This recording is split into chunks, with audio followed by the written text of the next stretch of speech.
Hey guys, welcome back to another video. I'm Brickmaster Nate, and today I have a review of the LEGO Star Wars OBI-WAN Starfighter.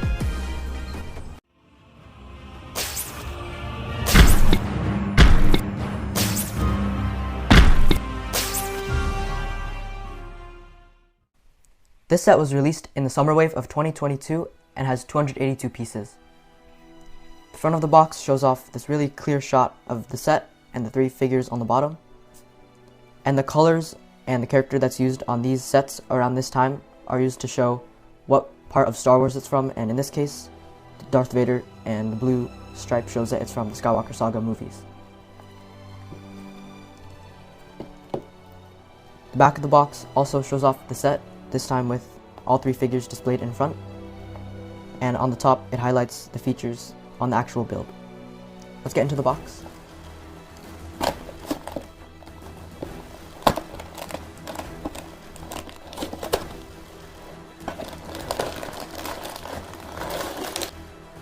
So inside there were 3 numbered bags, the sticker sheet, and this new instructions as well that uses this new, more simple and plain sheet on the front.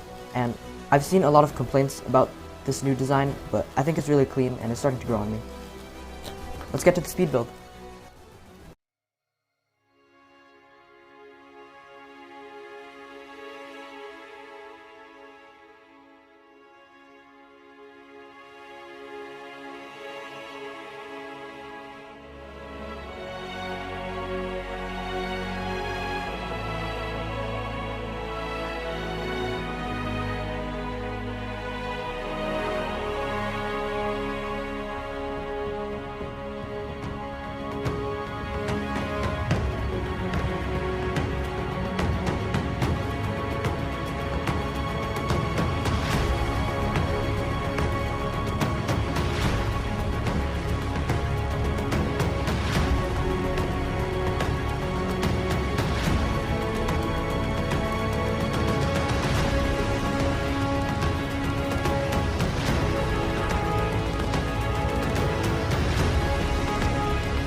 So first let's take a look at the figures, starting with Obi-Wan.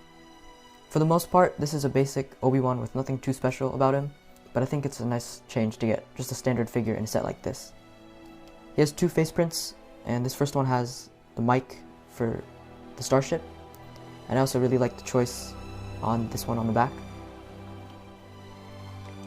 There's also an alternate hood piece that's included, and I think this was also a good choice to use this mold instead of some of the previous versions. These parts that hang over rest right on these parts on the robes, and I think it flows really well. The robe print starts all the way from the top of the torso here, all the way down to about where the knees should be, and I really like that it goes through the hips and it creates a really continuous and smooth design. I feel like it would have been nice to have dual molded legs or some extra detail on the sides. It looks a little bit weird from this angle and on the back, and even from the front you can see where the cutoff is, but I'm still happy with the way this figure looks overall. The next figure is R4, and this is also a pretty standard figure, but it's expected to get in a Starfighter set. Most of the details, especially around the dome, are just recycled from previous versions of R2 or other astromechs, but there's not a lot to complain about, and I still like the design. On the front, there's a lot of these really complicated rectangles and the vent pieces here, and the dark red print matches the actual piece color really well.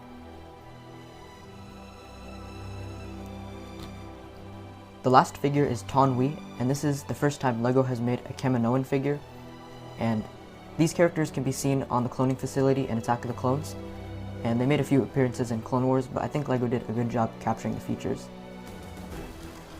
The body and this leg piece right here aren't any new molds, but the head is a completely new piece. The neck and head are attached as one single piece, and it connects to the torso using this hole on the bottom, just like any other normal figure. I think the face was perfectly translated into a figure. The structure, especially around the eyes and this jawline right here, and the printing that goes all the way around the head is a really nice touch. The torso print itself is really simple, but it does a good job of creating a more slim design using the black gaps. And the skirt piece as well just continues the design, and the sand blue on both sides looks really nice. Compared to a normal figure, you can see the height comes mostly from the neck, but I still think they look good against each other. Now let's take a look at the actual build. It definitely cleans up a lot of areas compared to some older versions in a really good way, but there are also a few things that could have been done differently, in my opinion. Starting with the cockpit, there are a lot of sticker details, especially around the actual cockpit piece. The tiles and slopes on both sides have separate stickers, as well as these slope pieces on the front, which have 3 separate stickers. Inside, I really like the interior. The chair is just this typical 1x2 piece, but this clip as a headrest is a really nice touch, and it adds a lot of small, really nice detail. The space is really tight, but the blockiness made from these tiles and these angled pieces on the sides makes it seem a lot more clean.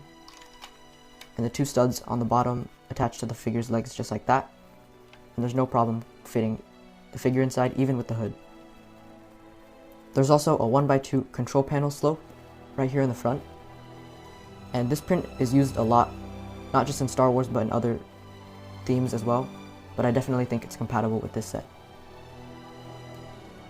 The fin is also a similar build to previous Starfighter sets, but the use of this sticker at the bottom is just kind of awkward because of the way it's cut out, and it leaves these gaps in between this piece right here and on the bottom. By looking at the entire build from this higher angle or from straight on like this is one of the biggest problems that you can see from these gaps in between the wings and the rest of the body. The use of these tiles on the sides instead of more sloped details like this right here helps create this bigger gap right here that wasn't there on older versions. Also, from looking at it from this angle, you can see this section right here seems way too high, and it's almost 4 bricks taller than it should be. And I get that this needs to have enough space for a figure, but it also just seems more detached from the rest of the build. The wings themselves don't use any crazy advanced techniques, but I like that it stays the same color up until this point right here, where the angle plate actually attaches to the main body instead of the wing. These white details on the tiles are sticker pieces, except for this one in the middle, and this is a similar problem to the one on the back, where it creates these gaps all in between these tiles and around the edges. I do like the use of these white angled plates that are towards the top of the wing. From this angle, it does help make these gaps, but without thinking about it too much, I think it flows well with the rest of the design. There's also these new stud shooters on either side that are a lot thicker than the older version, and these pieces on the top stick out a lot more. The functionality works a lot better, and they shoot a lot further, but of course they stick out a lot more. But they're easy to remove if you don't like the design. On this side, there's a 2x2 tile that has the Imperial logo, but on this side there's this turntable piece. This is used for the astromech figure, where you can detach the head from the rest of the body and keep this piece right here. And it doesn't have a full range of motion because of this piece right here. it blocks it from turning all the way unless you kind of force it like that. And even then, it still clicks and it's going to cause damage to this piece right here and the studs that are on this piece right here. There's also this really nice satellite piece on the right wing, and there's a jumper plate that it attaches to, just like this, on either side. So you can choose if you want to keep it on this wing, like in the movie, or if you want to have it on this side. And I think that's just a nice option. And I also like that it is detachable really easily, and it's a nice reference to what happens in the movie. On the back right here, I really like these engine details. The use of this 2x2 piece with these ridges is really nice, and the translucent yellow piece is a nice contrast. And it's attached really well to the main body using some Technic pins, but these pieces can fall off because they're not specifically attached.